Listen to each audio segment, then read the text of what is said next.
Mina olen Laura-Liisa Klaas ja see on minu esimene raamat, Mugavuspagulase päevaraamat.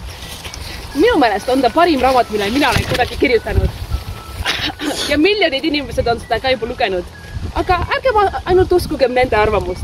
Lähme teeme rahvaküsitluse. Mida te arvate Mugavuspagulase päevaraamatust? I'd say it's probably the best book around. It's a thrilling read, full of mystery, wonder, it's magic, it's brilliant. Kas te olete raamatut lugenud? No. Mida te arvate Mugavuspagulase päevaraamatust? Ai kui hea raamat.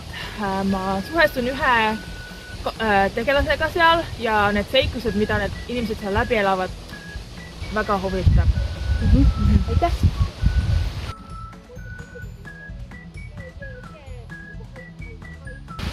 Come on, you promise. Shoot my sister, please. Tere! Mida te arvate Mugavuspagulase päevaraamatust? Hea raamat!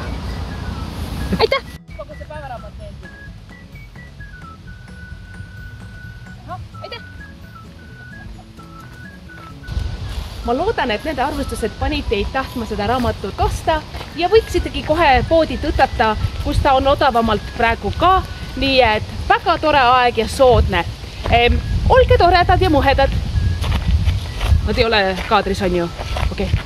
Guys, sorry, thank you. Let's go get coffee. Coffee on me, coffee on me. Thanks, guys. Thank you, thank you. Mina tahaksin küsida.